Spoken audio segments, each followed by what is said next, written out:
Hola, hoy vamos a hacer una primera aproximación al tema lenguaje e ideología, escrito por el sociólogo anglosajón John B. Thompson. El análisis de la ideología para Thompson es el examen de las formas simbólicas dentro de las cuales los seres humanos crean y recrean sus relaciones mutuas a través de las cuales se forman una opinión sobre sí mismos y sobre la sociedad en la que viven. Estas formas simbólicas son extremadamente variadas y complejas y entrañan temas que no pueden ser simplemente analizados en términos de clase y conflicto de clase únicamente. Este autor entiende además que el lenguaje es un medio a través del cual los individuos ejercen una acción y una interacción con el mundo. Para Thompson, el estudio y el análisis de la ideología se interesa por las formas en las que se entrecruzan el significado con el poder. Se interesa por las formas en las que se moviliza el significado en el mundo social para defender los intereses de los individuos o grupos más poderosos. Estudiar los modos en que el significado sirve para sostener las relaciones de dominación es hacer análisis ideológico. Thompson propone analizar los conceptos de poder, dominación, el significado y los modos en que el significado puede servir para sostener las relaciones de dominación. Él distingue entre poder y dominación.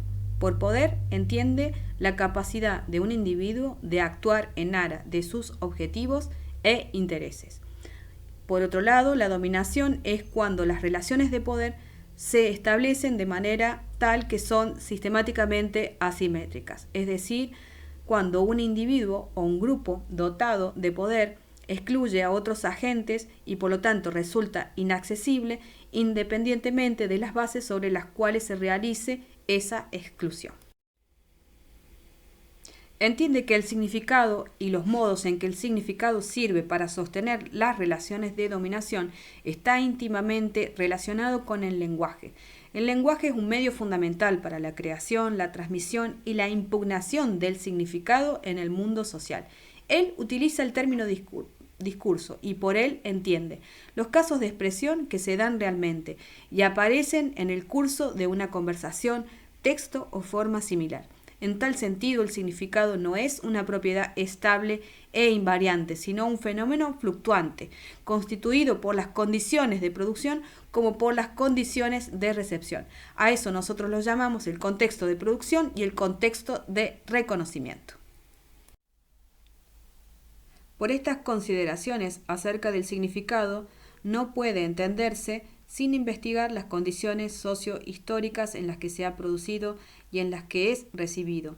Si bien el significado es un producto lingüístico, no puede ser analizado solo en términos de sintaxis, gramática y estilo, es decir, sus rasgos estructurales que incluyen modelos de intercambio, argumentación y narración. Según este autor, no se puede prescindir de una interpretación creativa del significado.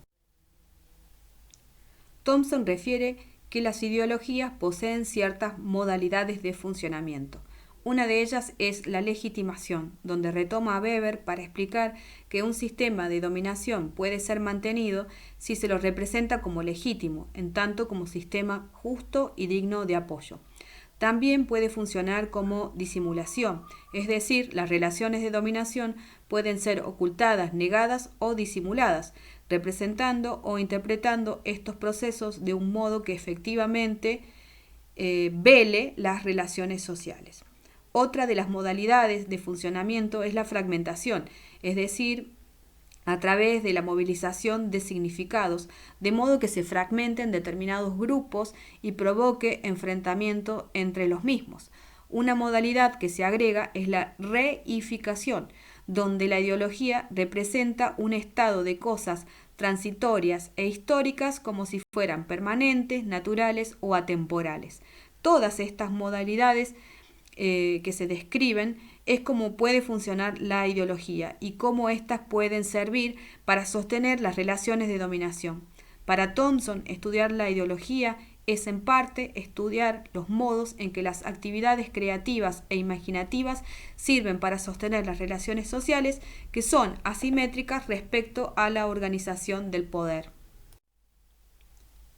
Thompson propone elaborar una metodología sistemática para la interpretación de la ideología, directa y sistemática. En ese sentido es que intentará bosquejar un marco para la interpretación de la ideología. Plantea que la intelectualidad siempre se ha interesado por los problemas del significado. La tradición hermenéutica recuerda que el objeto de este tipo de investigaciones posee un campo preinterpretado, es decir, que las formas del discurso a analizar ya son una interpretación de lo real. Concluye que el análisis discursivo es una interpretación de una interpretación, reinterpretar un campo preinterpretado. Presenta una fórmula para el análisis del discurso partiendo de que se analiza el discurso de un sujeto. Es decir, el análisis del discurso se caracteriza por investigar un objeto producido por un sujeto y recibido por otros sujetos. Finalmente, la hermenéutica nos recuerda que el proceso de interpretación tiene un carácter creativo, el cual se caracteriza por ser una construcción sintética, una proyección creativa de un posible significado. El enfoque hermenéutico en profundidad fue desarrollado por Paul Ricoeur. Thompson comparte con su creador la orientación general del enfoque y en particular la recomendación de integrar las diferentes formas o fases del análisis dentro de un marco de una teoría interpretativa general. Por lo tanto, este enfoque puede ser utilizado para el análisis de una amplia gama de fenómenos sociales. El enfoque hermenéutico en profundidad se divide en 3 fases. Señala que esta división en fases es a los fines analíticos y no deberían considerarse como estadios discretos de un método secuencial, sino más bien como dimensiones teóricamente distintas de un proceso interpretativo. La fase inicial del proceso es denominada análisis sociohistórico. Aquí el objeto de investigación se compone por las formas del discurso, las cuales son producidas y recibidas por los sujetos en circunstancias sociohistóricas. Dichas circunstancias están determinadas por las disposiciones institucionales y las relaciones de poder y dominación. El estudio debe basarse en el análisis sociohistórico de las condiciones de producción y de recepción de las formas del discurso, en las que están incluidas las relaciones de dominación que el significado sostiene. En este sentido, es necesario comprender que el análisis de la ideología expresada en las formas discursivas y en las representaciones que genera no puede efectuarse sin el análisis previo de las condiciones sociohistóricas en las que ha surgido. Omitir esta consideración es no advertir las relaciones de dominación presente en los discursos ideológicos. La segunda fase es el análisis formal y discursivo. La ideología se expresa como forma del discurso, no solo como práctica o producto social e históricamente determinado, sino que también son construcciones lingüísticas en una estructura articulada. En esta fase resulta necesario explicar los rasgos y las relaciones estructurales que facilitan la movilización del significado y cómo esta movilización sirve para sostener las relaciones de dominación. Es en esta fase que se realiza un análisis de la estructura sintáctica de las formas del discurso.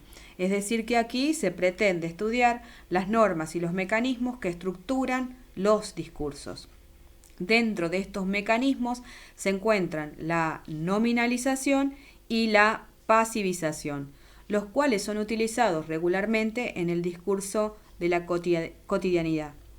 El autor refiere, en cuanto a la nominalización, como un mecanismo por el cual se produce la conversión de las expresiones en nombre. Y por el otro lado, el mecanismo de la pasivización consiste en la aparición de la acción, el verbo, de manera pasiva. Estos mecanismos se caracterizan por centrar la atención del sujeto hacia una temática a expensas de otro. Por lo tanto, mediante estos mecanismos se produce una tendencia a transformar a los procesos sociales e históricos en cosas, es decir, el proceso de reificación del lenguaje. Otro modo es el análisis de la estructura narrativa, es decir, la estructuración de los hechos y procesos sociales como construcciones lingüísticas estructuradas como narraciones, personajes, sucesión de acontecimientos, tramas, relaciones. En tal sentido, el análisis de la estructura narrativa nos permite desentrañar cómo las relaciones de dominación son sostenidas al ser representadas como legítimas. Se entiende que la legitimación de las relaciones sociales es un proceso que comúnmente asume una forma de narrativa, como un cuento. Podemos decir que adquiere la forma de una historia narrada de manera tal que resulte eficaz para la justificación del ejercicio del poder, de la dominación o bien el uso discrecional de los recursos del Estado o las formas autoritarias que asumen determinadas prácticas. La utilización de esta metodología de análisis de los discursos ideológicos requiere que se adopte una conceptualización de ideología. Esta es una definición política crítica que entiende la ideología como legitimación de la dominación. En este cuadro se sintetizan los modos generales por los cuales opera la ideología, algunas estrategias típicas de la construcción simbólica y que debemos entender por ellas. La tercera y última fase del enfoque hermenéutico en profundidad se denomina interpretación. Es la construcción creativa del significado o una explicación interpretativa. Thompson formula que el proceso de interpretación del discurso se interesa por la interpretación creativa del significado, por descubrir cuáles son las conexiones entre el significado movilizado por las formas discursivas y las relaciones de dominación que este significado sirve para sostener. Entiende además que la interpretación de la ideología consiste en una doble tarea de síntesis creativa: la explicación creativa del significado y la demostración sintética de cómo este significado sirve para sostener las relaciones de dominación. La interpretación de la ideología es considerada una forma de la hermenéutica en profundidad, en el sentido de que está mediatizada por el análisis formal o discursivo de las construcciones lingüísticas y por el análisis sociohistórico de las condiciones en las cuales ese discurso es producido y recibido. Él considera que se debe prestar atención a cómo el significado es movilizado por las formas discursivas, es eficaz para mantener las relaciones de dominación, entendiendo que el significado se produce en unas circunstancias sociohistóricas determinadas. La interpretación de la ideología se describe como un proceso metodológico que combina distintas fases de análisis. Cada una tiene sus problemas específicos. Con respecto a la última fase, la interpretación, como toda construcción creativa del significado, se debe entender que es solo una interpretación y proyecta un posible significado que también podría ser objeto de otras interpretaciones. Por ello, el potencial crítico radica en esa capacidad de develar las relaciones de dominación. Al ser una interpretación, se debe justificar, exponer las razones, presentar pruebas. Por eso, no es lo mismo imponer, lo cual implica silenciar las disidencias. Ese es el principio de la no imposición. La interpretación también se rige por el principio de la autorreflexión. Nuestras interpretaciones deberían ser accesibles y justificables para las personas cuyos discursos estamos interpretando, y éstas deberían proporcionarles las bases para facilitar la autocrítica y la crítica de las relaciones de dominación que se sostienen en una sociedad. Muchas gracias.